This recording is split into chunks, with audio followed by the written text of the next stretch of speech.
It's Wednesday, and you know what time it is? It is time for the rally room. Welcome back. It is Wednesday. I'm Emiliana Guereca, your host in the rally room. Woo! I don't know where you're at, but it is hot out there. It is what 90s in Los Angeles, which is where I'm at. So I'm hoping that East Coasters, I know it's cold out there. I'm hoping you're staying warm, you're staying cozy. So let's get into it and hope you've got that second or third pot of coffee going like I do. So we're talking today about the quietness of the MAGA Bros and how they are choosing to process what is going on. And so I'm calling it the cringe episode because we're watching something really remarkable in politics right now. So the MAGA bros that really catapult the president into the presidency um, are suddenly very quiet. And you know who I'm talking about. So the loudest people online that send out the DMs that are, out there in insurrectionists on January 6th that are out there really touting the Make America Great uh, slogans, the hats, the shirts, everything, the supposed patriots, all of a sudden quiet. So the ones screaming about their patriotism and how this is their president, I mean, we're at the point where some think that the president has been anointed by God. Talk about separation of church and state. Apparently, they don't understand that. But the ones posting the American flag emojis in their bios and the men who told us that that President Trump was going to fix everything, that he was going to drain the swamp and he was going to release all the Epstein files and he was going to make everything right. And we know that the Make America Great slogan was about racism, was about sexism, was about misogyny, and who they think is great is white male Americans. That's what it is. But at this point now, there's silence. No victory laps, no bravado, no memes about the power and strength of Trump. Because at the end of the day, the MAGA bros know that something has gone very wrong. Know and understand that the president has betrayed the American public, that the president has betrayed them, who they never expected to be betrayed. It's okay if they're cruel to the immigrants. It's okay if they're cruel to the women. But now the MAGA bros are finding out that this president does not care about the American public, and that includes them. Nah, it's a hard pill to swallow. And the reality and the truth is that even they know they didn't vote for this. Even they know that what they voted for has nothing to do with the war in Iran, has nothing to do with deploying ICE into our streets, and having such disdain for his voters is not what they voted for, because it's not just them, it's everyone. So first, the war in Iran, there's a complete lack of plan. Even Pete Hegseth and Tulsi Gabbard today on Wednesday, Tulsi said that the plan for Iran was completely led by Trump and that the intel was only him, even though she's supposed to be in charge. So there's that one. And then second, the Epstein files. Pam Bondi is being subpoenaed today, March 18th. We are still talking about Pam Bondi really doing whatever the president wanted, and keeping in mind that she was the attorney general in Florida when Epstein was giving that really light sentence. And then, of course, the cracks and the folks that are leading the Trump administration writing some scathing resignation letters. So none of this is hypothetical. This is what's happening. There are cracks forming within his own administration. Currently, It is said that what Trump told us was that the Iran nuclear plan was going to be demolished or was demolished, like he couldn't get his lies straight. And then it was the same with Peaks Hegseth. I mean, at one point, they couldn't even agree if they were at war with Iran.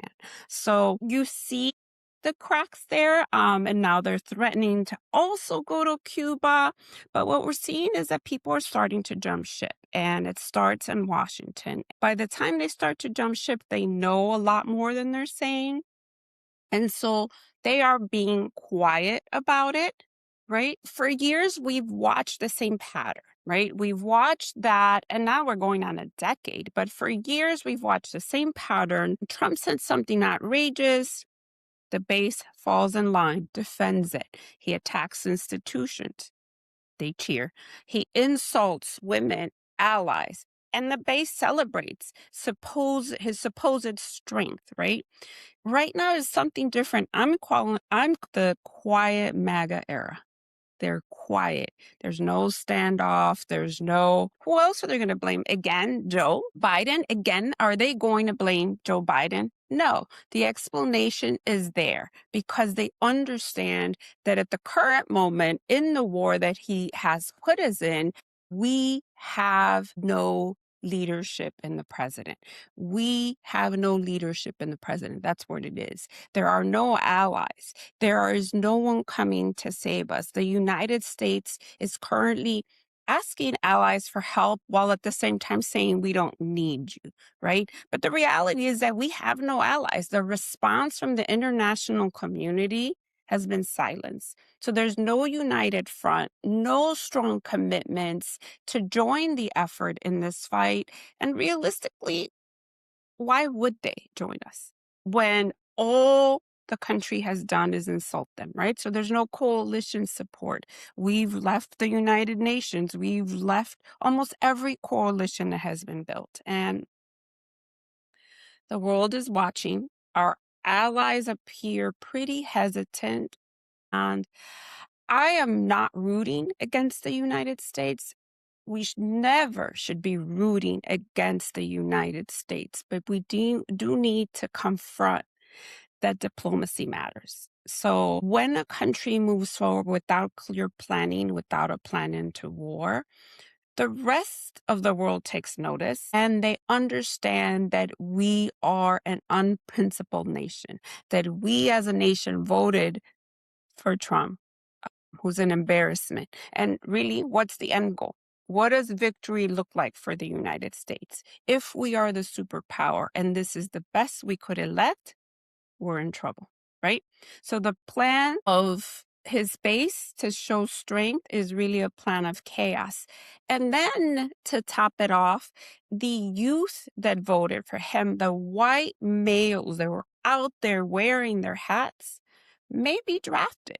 So if there is a ground game in Iran and a draft is to come, those white males with the little red hats will be drafted. So again, the mistrust in the president, the trust in government is not there. So that's part of it. The other piece, as we move into the Epstein files, and these again are the same bros, the same sphere that have been yelling to release the Epstein files to expose the elites because everybody thought that the tidbits that they sent out, it was always about the Clintons, it was about the Democrats, and it was about the Pizzagate, and it was about abusing children and whatnot.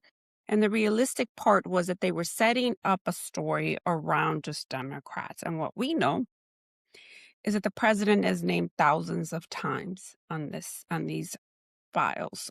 We know that there are elites like Bill Gates named there.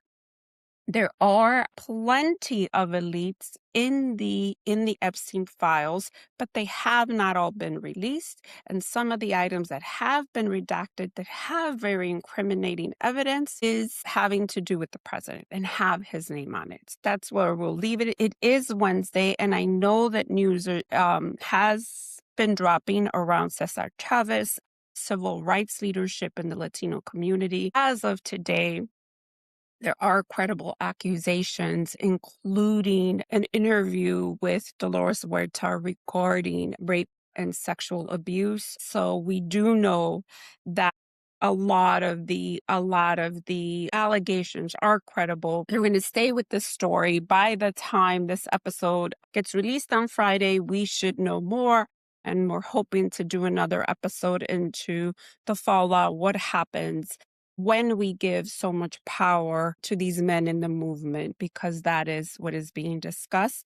I'm getting questions currently around it, and I don't know enough about it, but what I do know is that I believe Dolores Huerta. What I do know is that I stand with Dolores Huerta and the survivors who have had the courage to expose this. I stand with Dolores, I stand with survivors, and I believe survivors. And it doesn't matter when you tell your story. It matters that you move forward, that there is closure, that you heal. It matters that we believe them. And it matters that we speak truth to power. And it matters that they get justice. In any of this, no survivor deserves to be questioned again, to be denied justice. We should know more by the time this episode airs, and we should have more information. But as of now, I stand with Dolores. I stand with survivors. That's where we are going with this. So it's Wednesday. I'm Emiliana Guereca in the rally room, and we are continuing to speak truth to power and expose what is happening no matter who you are. It's accountability, right? So it's accountability for those in the movement. It's accountability for those that protect these predators and pedophiles. And it does not matter what part of a movement you're in. Children deserve to be safe. Young girls deserve to be safe. And when powerful people have too much power without accountability, without checks and balances, you get something like that. So it doesn't matter whether you're a Democrat, Republican, billionaire, the president, any of that, or a social justice leader. You don't get to be above the law. You also get to be brought to justice. In the case of the Epstein and in the case of Cesar Chavez allegations, they are dead.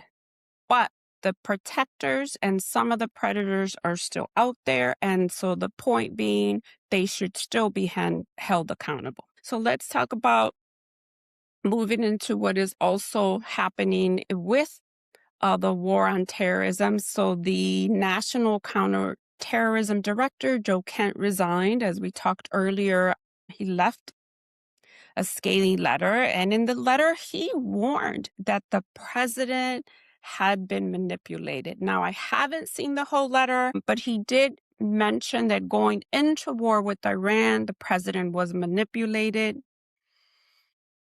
Let that sink in. And I'm going to say that Kamala Harris said as much. Kamala Harris said that anybody could manipulate President Trump. And this is where we're at. So this is the language that is being put in a resignation letter. And I think it is code for all of us to listen to the sounding of the alarm. I think Joe Kent sounded the alarm before walking out the door, because when a high-level national security official begins to resign publicly, it means there are deeper problems behind the scenes. When they go public like this, it raises the question of who's next, what do they know? Today, Tulsi Gabbard is talking about the president being the only one making the decisions, and that is not the point of the presidency. A democracy is failing when the president has all the power. That is a dictatorship. And that brings us into the rally point. So rally point, yes, coming up next. Don't go anywhere. Stay right here. We're back. Welcome back. Whew. Long episode. longer even day on a Wednesday with so much news coming out regarding the Iran war, the president, Pam Bondi, Tulsi Gabbard. But at the rally point, we are closing with demanding transparency, demanding accountability, again, from the president to social justice leaders, to those in charge, from Pam Bondi, Tulsi Gabbard, Trump, from the Chavez Foundation regarding what they know about Cesar Chavez. No protecting powerful men, no selective outrage. Release the information, protect the survivors, and continue to build on democracy, because democracy only works when the same rules apply for everyone. And what history teaches us is that silence is not what needs to happen. Silence from the loudest voices usually means that the truth is close, that we're getting close to the truth. Right now, we've got the MAGA base really quiet. Right now, we've got to continue to speak truth to power. And it's incredibly telling that there is no chest pounding by all of them, because they all know what is happening is not right. It is not what we voted for. It is not what they voted for. And it's time to hold them accountable, regardless of their party or social status. So thank you for joining me. This is the Rally Room. I'm Emiliana Guereca, your host. And if you care about accountability, democracy, women, and the future of the country, share this episode. Remember to stay informed, subscribe, stay loud, stay engaged, and see you next time in the Rally Room. Thank you for joining me.